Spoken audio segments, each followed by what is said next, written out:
Vamos a hablar de la tráquea, los bronquios, los pulmones y la pleura. La tráquea es la continuación de la laringe, es un órgano cilíndrico, aunque tiene un diámetro transverso un poco mayor al diámetro AP. Es una estructura cartilaginosa, fibrocartilaginosa, y se encuentra en la parte anterior del cuello, por debajo de la laringe, de la cual está unida a través de la membrana cricotraqueal, y penetra en el tórax, en la parte superior, en el mediastino superior. Entonces tiene una porción cervical y una porción torácica. Es muy móvil porque debido a que está unida a la laringe, con la deglución, con la respiración, asciende y desciende fácilmente. Tiene una longitud aproximada de 11 a 15 centímetros. Algunos textos describen que en los pacientes vivos puede ser un poco mayor, en los cadáveres en el anfiteatro pues se puede encontrar un poco de menor longitud. Más o menos se ubica entre la sexta vértebra cervical, el nivel de T6 y T4, T7. Los diámetros también son variables. En los diferentes textos hablan de que el diámetro en el paciente vivo puede no ser tan amplio como el que está allí. De pronto son un poquito más angostos por la tonicidad de sus fibras, pero en el cadáver, en el anfiteatro, les van a encontrar que más o menos el diámetro es de 14 por 20 en el diámetro transverso. La estructura de la tráquea básicamente son unos anillos semicirculares, ¿sí? Unos cartílagos en forma de anillo semicircular que tienen en su interior pues una mucosa, una lámina propia y una membrana, que esta lámina transversa une cada uno de los anillos. En total son más o menos 16 a 20 anillos, cada uno de 2 a 3 milímetros de altura, y en la parte posterior son semicírculos. En la parte posterior no hay cartílago, sino que se encuentra el músculo traqueal, que es un músculo liso, que allí lo pueden ver en la estructura que se ve aquí en la lámina, cerrando la parte posterior y en estrecha relación con el esófago. Aquí obviamente la mucosa está llena de glándulas, llena de nervios, hay unos pequeños vasos capilares, y por fuera hay una adventicia también que la rodea, como se ve mejor en este gráfico. Al final de la tráquea, en la parte inferior, hay una cresta cartilaginosa que la divide en los dos bronquios. Ahí da origen a los dos bronquios. Esa cresta cartilaginosa se llama la carina, ¿sí? Que es la división cartilaginosa, la división de la tráquea en su parte final hacia los dos bronquios fuentes. El primer cartílago traqueal es un poco más grueso que los demás y está unido a la laringe por la membrana cricotraqueal, y el último cartílago es este que es más engrosado y que tiene la cresta mediana que llamamos carina, que es donde se divide en ambos bronquios. Entonces en la parte superior tiene una estrecha relación con el istmo y los lóbulos de la glándula tiroides, con todos estos músculos los músculos pretracreales, que son los músculos infraioideos, la camina grasa del cuello. En la parte inferior las arterias tiroideas. Hacia la parte posterior, siempre, como ya lo hemos dicho, una íntima relación con el esófago, con el paquete vasculonervioso está un poquito más retirada, pero lo que sí tiene una relación más extensa es con los nervios laringeos recurrentes que corren en el espacio, en el ángulo que forman tráquea y esófago, en esta porción que les pueden ver aquí, el paquetico de laringeos recurrentes. Aquí se ve una vista anterior de la tráquea, la relación con los lóbulos y el istmo de la glándula tiroidea, la relación con las venas y arterias tiroideas inferiores. En la parte inferior es donde más relaciones se encuentran. Está el nacimiento del tronco brachiocefálico, y se ve también aquí lo que es la vena brachiocefálica izquierda, de las venas tiroideas inferiores, los laringeos recurrentes allá en el fondo, hacia los lados los lóbulos. En estas gráficas que hace Coscarelli, vemos también como en la parte final lo que es la arteria pulmonar, esta que se ve en azul, la pulmonar derecha, y la bifurcación tienen que ver con la parte final de la tráquea, parte también del arco, el callado aórtico, y entre el callado aórtico y la tráquea describe una bolsa serosa, la bolsa serosa de Calori, que es una bolsita serosa que permite pues que no haya fricción entre estas dos estructuras. Aquí por ejemplo vuelve y resalta lo que son las tiroideas inferiores. Aquí vemos mejor la relación en un corte. Bueno, esto es para volver a recordar aquí el tronco brachiocefálico, parte de la carótida izquierda, puede estar en relación, el callado de la aorta en su parte inferior e izquierda. Algunas veces también describen el callado de la ácigos, que puede estar ahí en relación porque el callado de la ácigos bordea el hilio pulmonar, entonces más que todo está en relación con el bronquio, pero también pues en parte con la tráquea. Y en este corte entonces se ve como la carina, a nivel de la carina, que sería esta, está la bolsa serosa que la separa del callado aórtico. Al otro lado estaría la vena cava superior recibiendo aquí el callado de la ácigos. Hacia atrás sería el esófago y la vértebra. Este que es el músculo aortoesofágico, musculito, un ligamento que hay allí, y el pulmón. Por fuera del callado estaría el nervio vago. Pero básicamente esas son las relaciones a nivel de la carina. Aquí vemos otro gráfico que nos muestra relaciones de la tráquea, lo que es la carótida izquierda, la vena cava superior y vena brachiocefálica, los nervios laringeos recurrentes, el callado aórtico aquí con la vuelta del laringeo recurrente, y ya pues acá las relaciones de los bronquios. Siempre recordar que el frénico no tiene nada que ver con la tráquea, pero va aquí por delante, mientras que el que va hacia atrás es el vago, que es el que da aquí el laringeo recurrente. Aquí en esta lámina anterior se ve la vena brachiocefálica izquierda, el tronco brachiocefálico, el callado aórtico, el nervio laringeo recurrente. Y en esta lo mismo, solo que del lado derecho, la tráquea ya en relación con la cava superior. En el lado derecho también la relación con el nervio vago que está pasando aquí por entre la ácigos y la tráquea, hacia la parte posterior, ¿sí? Aquí podemos ver también el nervio frénico que va hacia la parte anterior. Aquí vamos más o menos la proyección. La bifurcación de la tráquea se da más o menos a nivel del ángulo external, o sea, a nivel de la T4 más o menos. Y como vemos, el bronquio derecho es un poco más vertical que el izquierdo. Aquí se ve la carina a través de una broncoscopia. Aquí podemos ver la relación de la tráquea con el esófago, ¿sí? Que está fuertemente adherida por una membrana fibroelástica, y el músculo de la tráquea está adherida a él. Arriba, obviamente, el esófago se adhiere a la laringe. Aquí vemos la relación con el tronco brachiocefálico en la parte inferior y con la glándula tiroidea, y aquí desde atrás vemos como el esófago pues está todo el tiempo en la parte dorsal y el callado aórtico hacia el lado izquierdo. La irrigación e inervación de la tráquea dependen de las tiroideas inferiores, que son aquí ramas del tronco tirocervical. Estas son tiroideas inferiores, dan dos ramas para la parte superior. La inervación, en la parte superior también se ve la inervación de los laringeos recurrentes, ramos del nervio laringeo recurrente derecho e izquierdo, sobre todo el izquierdo, que es el que baja pues hasta una porción más inferior. La irrigación depende de las arterias bronquiales. Recordemos que hay dos arterias bronquiales izquierdas que vienen de la aorta y una arteria bronquial derecha que dan ramas traqueales en la parte inferior. Entonces se puede decir que no hay una irrigación propia de la tráquea, sino que son ramos para otros órganos que le dan la irrigación.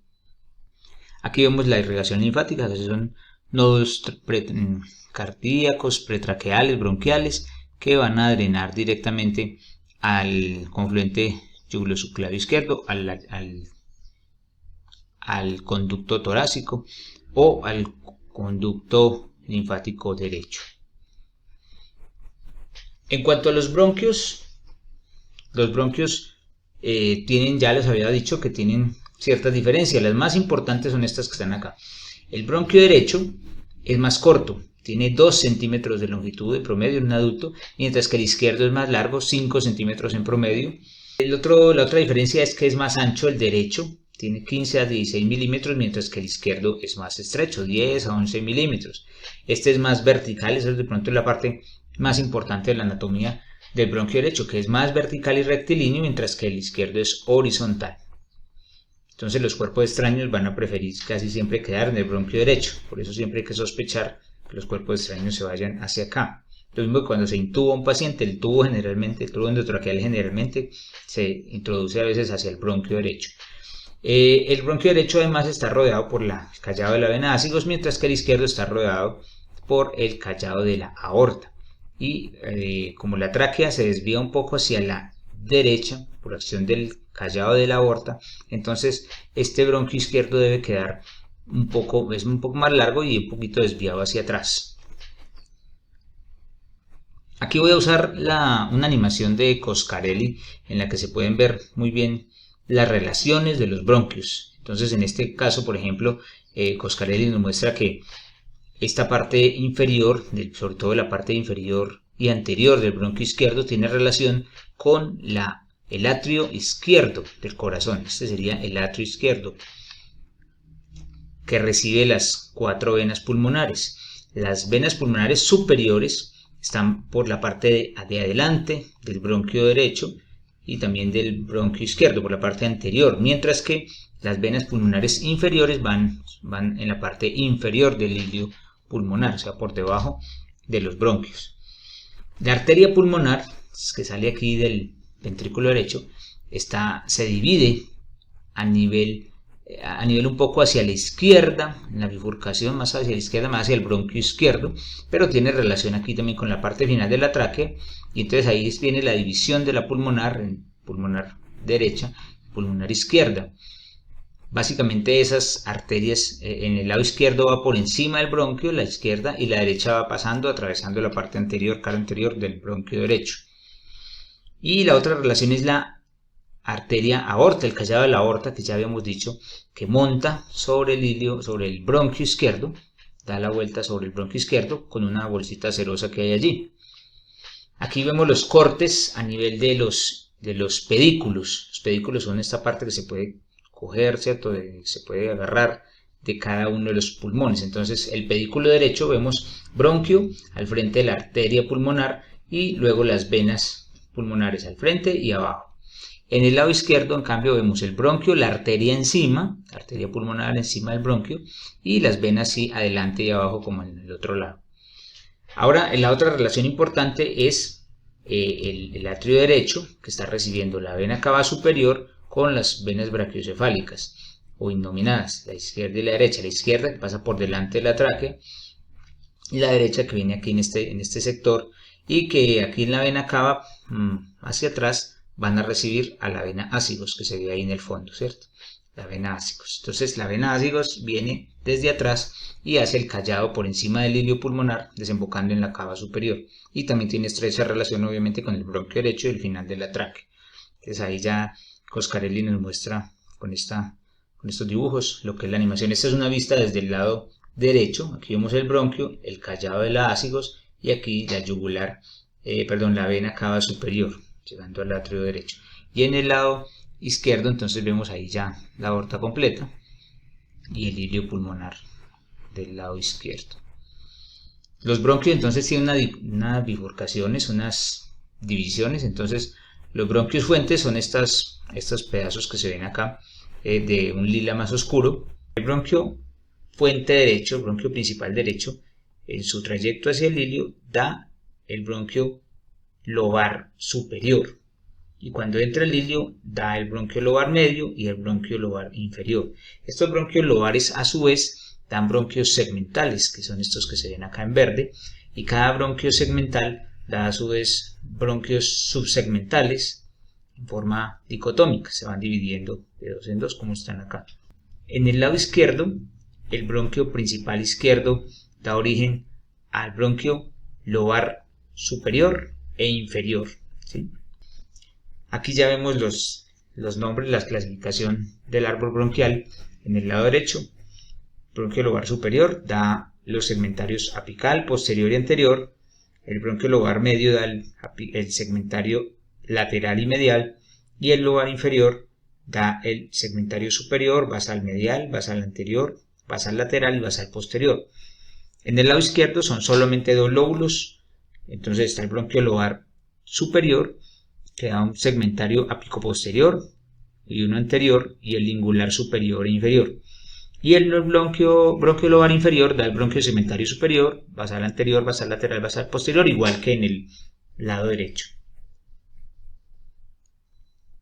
Aquí podemos ver ya la división dicotómica que hacen los bronquios. Ya después se va perdiendo ese anillo cartilaginoso, se van volviendo pequeñas láminas de cartílago, y cuando desaparece el cartílago, el nombre ya es bronquiolos, en los cuales llegan los sacos alveolares, los acinos, y en cada uno de esos sacos alveolares, que lo vemos aquí agrandado, está cada uno de los alvéolos que tienen sus orificios, sus forámenes alveolares, y cada uno de estos está a su vez rodeado por capilares que permiten la hematosis, como se ve en este gráfico. La sangre de la arteria pulmonar, que viene sin oxigenar, logra oxigenarse y vuelve por las venas pulmonares hacia el corazón izquierdo. Aquí podemos ver entonces que la circulación de los bronquios, la irrigación de los bronquios, depende de dos sistemas. Uno que es el funcional, digamos, que es el que lleva la arteria pulmonar, que se va haciendo división dicotómica con cada uno de sus bronquios y sus bronquios lobares, segmentales y subsegmentales, hasta llegar a los sacos alveolares, y luego vuelve por las venas pulmonares, que son estas 4 que se ven aquí en rojo, para ir a distribuirse en el ventrículo, por el ventrículo izquierdo, el resto de la circulación sistémica. La otra circulación es la nutricia, que es la que depende de las arterias bronquiales. Básicamente son 2 arterias bronquiales izquierdas que vienen directamente de la aorta y una arteria bronquial derecha que proviene de la tercera intercostal dorsal, ¿sí? La intercostal posterior, que es rama de la aorta, pasa por delante de los cuerpos vertebrales y antes de ir a continuar el tercer espacio intercostal da la rama bronquial derecha.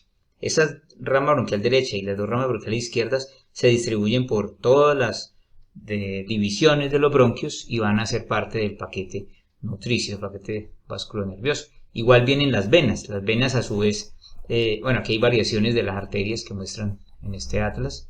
Las venas vienen por el lado derecho hacia la vena ácigos, aquí como lo pueden ver, la vena bronquial derecha va a desembocar al callado del ácigos y la vena bronquial izquierda va a desembocar a la hemiácigos accesoria. Algunas veces puede ir a parar esta sangre directo a la vena brachiocefálica izquierda o bajar por la hemiácigos accesoria para anastomosarse con el sistema ácigos. Los linfáticos de los bronquios vienen desde la pleura, el sistema periférico que hay en toda la pleura, que va drenando por pequeños capilares a través de los mismos divisiones bronquiales, de los pedículos bronquiales, y aquí como pueden ver hay unos nódulos bronquiales, lobares, segmentales principales que drenan a los traqueales y pretraqueales y de allí directamente a los troncos linfáticos izquierdo y derecho. Estos del izquierdo pues pueden ir también al tronco linfático, al conducto torácico.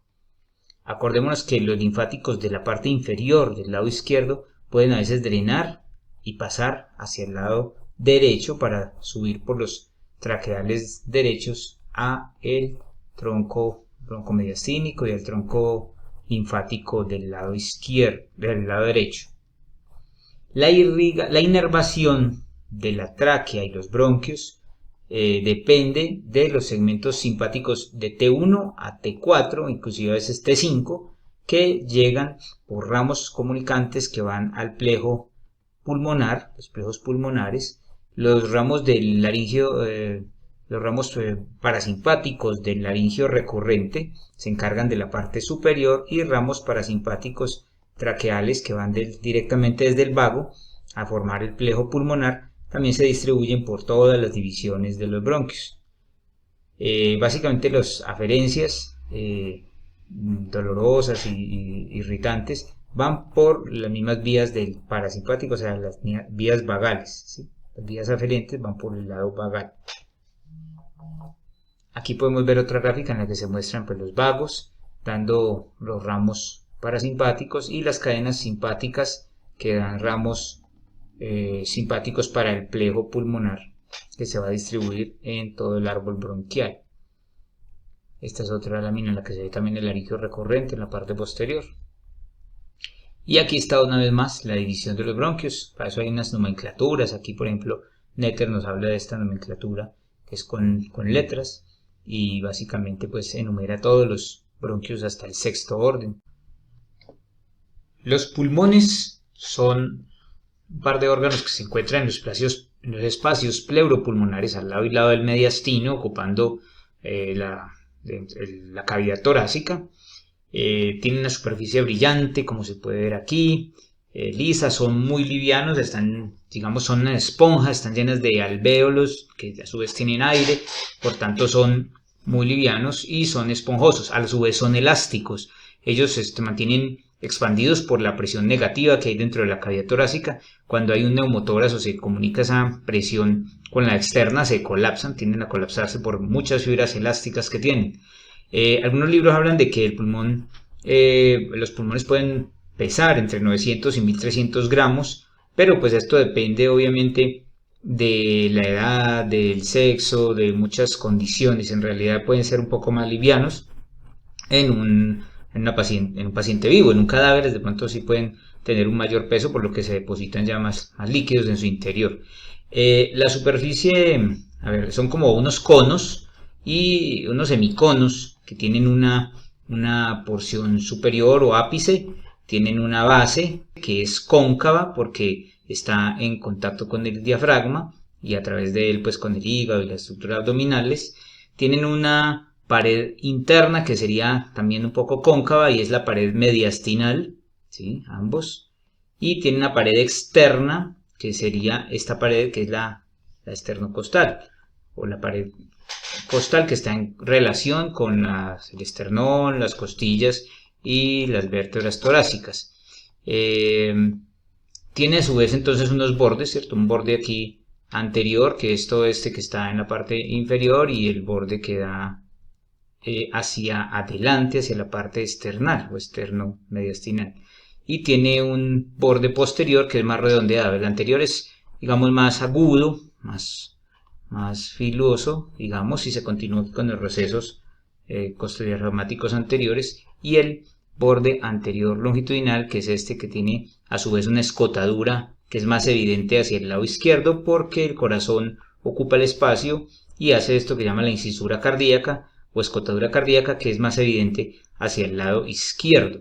El pulmón derecho es más grande, más voluminoso, tiene 3 lóbulos que están divididos por las cisuras. Una cisura oblicua, que es esta que se alcanza a ver aquí, que viene desde la parte posterior, unos 6-7 centímetros desde el ápice, viene la cisura oblicua o cisura mayor y divide el pulmón en dos. Y la cisura horizontal, que es esta, la cisura transversa, que parte aquí desde la parte lateral o parte casi posterior de la cisura oblicua y viene hacia adelante, hacia la parte media del pulmón, y divide entonces el pulmón en lóbulo superior, medio e inferior, mientras que en el lado izquierdo solamente existe la cisura oblicua, que es esta de acá, y entonces se divide el pulmón en lóbulo superior e inferior. En este lóbulo superior hay una pequeña lengüeta, esta que se ve aquí, que se llama la língula y que tiene pues tiene otros 2 segmentos que ahorita vamos a ver más adelante.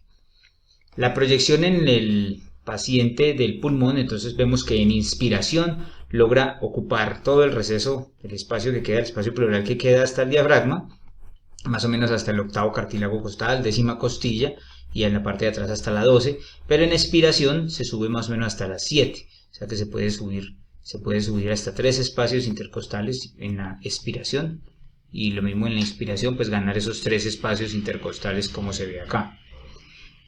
En cada pulmón quedan impresiones, sobre todo en la cara interna, o sea en la cara mediastinal, quedan unas impresiones importantes de los órganos con los cuales tiene relación. Aquí en esta forma esquemática vemos que son, en este caso, la impresión cardíaca, donde estaría el atrio derecho básicamente, que sería esta de acá, con la vena cava superior y la desembocadura aquí de la vena brachiocefálica derecha, que sería esta de acá, ¿cierto? Entonces vena cava superior, vena brachiocefálica derecha, y hacia atrás el callado de la vena ácigos, que aquí lo podemos ver. La otra serían las que quedan aquí más arriba, que es el área de la tráquea y del esófago, ¿cierto? Entonces por encima del callado de la vena ácigos se encuentran el de la tráquea y el del esófago, que posteriormente puede también aparecer aquí en esta porción de aquí, ¿sí? La del esófago arriba, después de la vena ácigos y después otra vez aparece el esófago. La pleura visceral rodea todo lo que es el pedículo, que sería o sea, todo el pedículo, y estos orificios por los cuales entran todas estas estructuras al pulmón se llama el hilio pulmonar, ¿cierto? El hilio pulmonar rodeado por el manguito manguito pulmonar, que es este reborde de pleura que se prolonga hacia la parte inferior como ligamento pulmonar. El pulmón izquierdo tiene, como lo vemos aquí, una impresión cardíaca más prominente, porque obviamente el ventrículo izquierdo hace mayor prominencia allá, la impresión cardíaca. En la parte superior entonces está el callado aórtico, la impresión del callado aórtico que se prolonga hacia atrás, ¿sí? Por delante vemos la impresión del esófago y en la parte superior podemos ver la impresión de la primera costilla, primera arco costal, la impresión de la vena brachiocefálica izquierda y la impresión de la arteria subclavia y más atrás de la tráquea y el esófago, ¿cierto? Esas serían las impresiones importantes que se ven aquí. Aquí está también un poquito esquematizado por Coscarelli, pero pues aquí lo pueden ver en esta otra lámina del atlas de Netter. La proyección del pulmón en la reja costal se ve en esta diapositiva en la que vemos que el ápice sobrepasa hasta 1.5 centímetros el último arco costal, ¿sí? Entonces esos ápices sobresalen un poco de la cavidad torácica, ¿sí? Por eso se pueden a veces patologías a nivel del ápice pulmonar pueden alterar o afectar el plejo braquial o las cadenas simpáticas a este nivel y producir sintomatología importante. Aquí estamos viendo la relación de los segmentos broncopulmonares. Un segmento broncopulmonar es aquel espacio que está, digamos, aireado por un lóbulo segmental y lleva a su vez una rama de la arteria pulmonar y de los vasos bronquiales. Entonces cada uno de esos segmentos broncopulmonares los cirujanos de tórax los conocen muy bien y pueden inclusive hacer lobectomías parciales en el caso de ciertos tumores o patologías del pulmón. Aquí vemos la proyección de los segmentos en la parte posterior. Vemos cómo surge la cisura oblicua en el pulmón izquierdo y en el pulmón derecho, como se ven aquí. Y en el pulmón derecho, a su vez, cómo surge la cisura transversa, la cisura horizontal, a partir de la cisura oblicua, en el punto medio de ella. ¿Sí? La cisura oblicua surge atrás, más o menos unos 6-7 centímetros desde el ápex, hacia abajo, casi hacia el límite del borde anterior. Aquí estamos viéndolos en una vista lateral, cisura oblicua del pulmón derecho, cisura horizontal, y aquí estamos viendo los segmentos, ¿sí? Entonces vemos el segmento apical, el posterior y el anterior, que corresponden al lóbulo superior, en el lóbulo medio el medial y el lateral, y en el lóbulo inferior estaría el segmento apical del lóbulo inferior, y aquí estaría el basal anterior, basal lateral, basal posterior y basal medial. Y en el lado izquierdo entonces estarían los dos lóbulos, y en el lóbulo superior estaría el segmento ápico posterior y la división anterior. Y más abajo estarían los segmentos lingulares superior e inferior. Y en el lóbulo inferior estarían la misma disposición del lóbulo inferior derecho. Aquí una proyección en la cara mediastinal de cómo se ven los segmentos en esa parte. Aquí podemos ver mejor el segmento basal medial, que es el paracardíaco, ¿no? La circulación de los pulmones, pues ya lo habíamos hablado, es la parecida o es la misma de los bronquios que ya se expuso. Aquí estamos viendo pues la relación entonces de lo que es el pedículo pulmonar a cada lado, que vale la pena recordarlo que en el lado derecho la arteria pulmonar va adelante y por delante de ella e inferior estarían las dos venas pulmonares, mientras que en el lado izquierdo la arteria pulmonar va encima del bronquio y por delante y abajo estarían las dos venas pulmonares. Recordemos que el vago va por detrás del pedículo, el frénico por delante del pedículo. Aquí también frénico por delante, vago, bueno, ya no se alcanza a ver, pero pasa por atrás.